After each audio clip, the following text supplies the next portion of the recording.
একদিনে আমি 4 রকমের গাছ ছাড়লাম, বড় আচার করে নিয়েছি, হরিফলের আচার করে নিয়েছি, এদিকে আবার গাজর ফ্রোজেন করে বসে কেটে নিয়েছি, আর টমেটো কেটে নিয়েছি ফ্রোজেন করার জন্য। 4টা কাজই আমার করা শেষ। এখন বয়মে তুলে নেব। বয়মগুলো নিয়ে নিয়েছি, আরও 2টা নিয়ে নিতে হবে। বয়মে আচারগুলো সব তুলে নেব। বড়ের আচারগুলো ঠান্ডা হয়ে গেছে, এখন আমি বয়মে ভরে নেব। তো এগুলো হলো হরিফলের আচার। হরিফলের আচারগুলো আমি তুলে নিয়েছি, এখন আমি বয়মে ভরে নেব।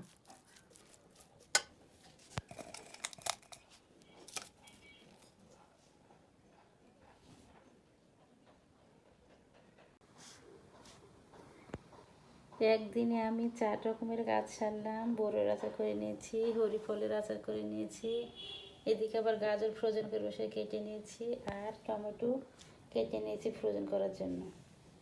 4টা কাজই আমার করা শেষ। এখন বয়মে তুলে নেব। বয়মগুলো নিয়ে নিয়েছি, আরও 2টা নিয়ে নিতে হবে। বয়মে আচারগুলো সব তুলে নেব।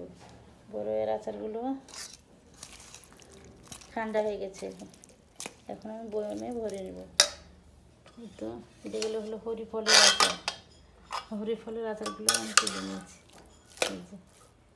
এখন আমি বয়মে ভরে নেব।